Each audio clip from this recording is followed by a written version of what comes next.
کہ جناب رسولullah صلی اللہ علیہ وسلم جب پیشاب مبارک کی ضرورت پورا کر کے باہر آتے تھے تو آپ پڑھتے تھے غفرانک. یہ حدیث کی تمام کتابوں میں ہے.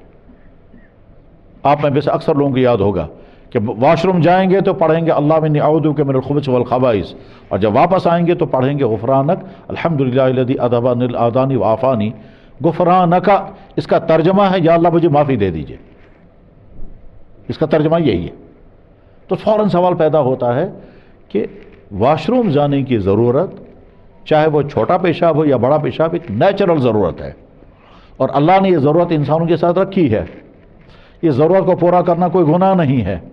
تو اللہ کے نبی علیہ السلام نے اس پر غفرانک کیوں پڑھا؟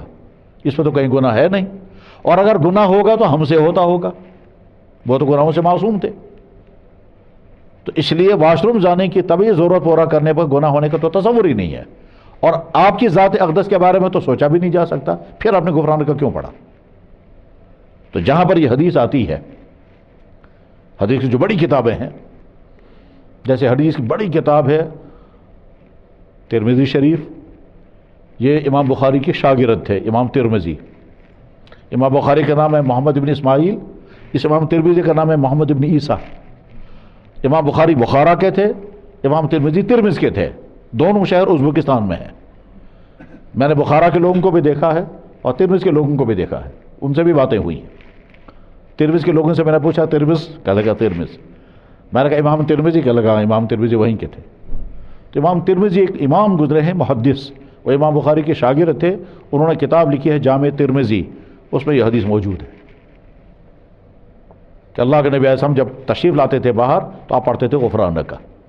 اس کا ترجمہ ہے یا اللہ مجھے معافی دے دیجئے. تب سوال پیدا ہوتا معافی کس چیز کی مانگی جا رہی ہے؟ تو جوابات بہت سارے ہیں. ان بہت سارے جوابات میں سے ایک والا جواب میں عرض کرتا ہوں. اللہ کے نبی علیہ السلام یہ تصور دے رہے ہیں کہ پیشاب کی ضرورت پورا کرتے وقت پیدا کرتے ہوئے میں نے اللہ کی جتنی نعمتوں کو استعمال کر لیا، ان ساری نعمتوں کو میں شکر نہیں کر سکتا، یا اللہ میں اس کی معافی چاہتا ہوں. تب سوال یہ وہ کیا ضرورت کا جواب، پیشاب کا آنا یہ اللہ کا احسان ہے، خدا نخواستہ بند ہو جائے تو مصیبت ہے. پیشاب آیا اور کنٹرول میں رہا، ان کنٹرول نہیں ہوا، یہ اللہ کی مہربانی ہے. خدا نخواستہ ان کنٹرول ہو جائے، جب پراسٹیٹ کی بیماریاں بعض دفعہ ہوتی ہیں بڑھاپے میں، تو اس وقت پتہ چلتا ہے کہ صاحب ہر تھوڑی دیر بعد پیشاب آیا. جناب پیشاب کرنے کے بعد اطمینان ہو گیا کہ پیشاب آ گیا. ایسا بھی ہو سکتا ہے کہ آپ پیشاب کر چکے اور آپ کو اطمینان نہیں ہوگا، آپ سمجھیں گے پیشاب ہی ہوا ہی نہیں.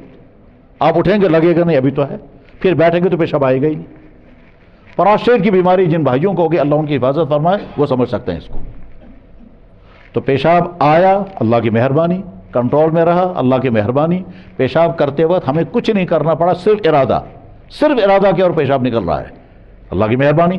اگر سسٹم بنایا ہوتا کہ اندر سے وہ گال بلیڈر باہر نکالنا تھا، اس کو الٹا کرنا تھا، اس کو نچوڑنا تھا، اس کے بعد پھر آپ کو واپس پھر فٹ کرنا تھا، جیسے جب پالتھین کے بیگوں میں پیشاب کرنا پڑتا ہے اس کو ہر تھوڑی دیر بعد الٹا کر کے صاف کرنا پڑتا ہے، وہی اگر کرنا پڑتا تو کتنی بڑی مصیبت تھی.